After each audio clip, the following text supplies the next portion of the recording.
Europeans. I dare defy, with the exception of maybe Russia, who was in Africa over the years, and I will guarantee you, even Germans were there. Yes, the Germans were. The Germans were there, but they had a major fiasco in one of their nations. But the bottom line is that the Portuguese were there, the Spanish were there, the Italians believed that Ethiopia was theirs. You know, I can go on. So there isn't one country that gets scot-free on this one. Nobody gets a pass. No, it's a real blight on the continent. But what you're saying is, okay, so if you're a Francophile, no problem. Make the sauce that they like, which you grow here, can it, and sell it back to the French. Yep. And do the same thing to the Belgian from the Congo. Absolutely. And so on and so forth. So go back to the folks who, may I use the word, raped you, and try to come back and show them that you've survived. And that you're growing. And by the way, I'm a firm believer in the Judeo-Christian principles I think I heard it. of life.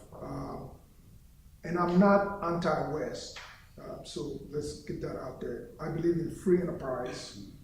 I really do. I believe in free enterprise. I believe in rule of law. In my philosophy, my idea of building success is, throw the ball, let everybody die for it. And take advantage of opportunities. Do it in a way that doesn't transgress laws. What I'm really hoping that Unleash conveys is, so we had two philosophies at one time in the world. There was the communist, socialist agenda, there's the capitalist agenda. Well, the capitalist agenda won. And if anybody is even remotely in doubt as to whether that is true, just go look at China. Yes. China is still a communist country, right? But they realize that their economy cannot work under the command system. So they are now, what I refer to, I coined that phrase, a capitalist command economy. Okay? So it's been proven, this debate is not going on anymore. It's been proven that the capitalist or free enterprise process of economic development works best. And I believe Judeo-Christian values have helped the West become what the West is today. And so I respect that immensely. And having said that, I think in African countries becoming better managers of themselves, providing governance to their people, good governance, they have to take a page from what the West has done. It's a beautiful thing to see how politics works in the West, right?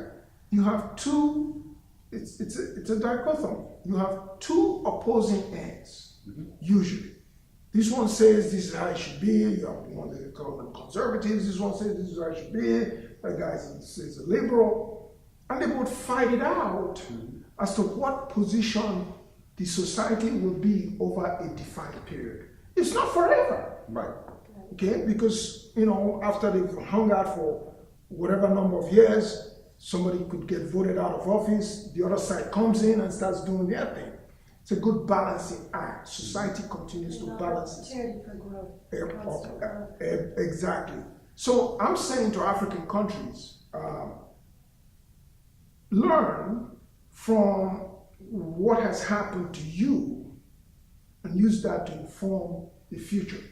The principal responsibility of African leaders is to their people. Okay?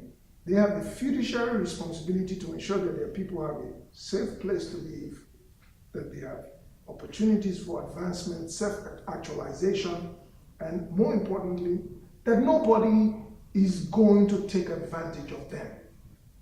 That's the only duty that African leaders have to their people. So Unleashed is really saying, become servant leaders, okay, because it works in the West. It's worked really well.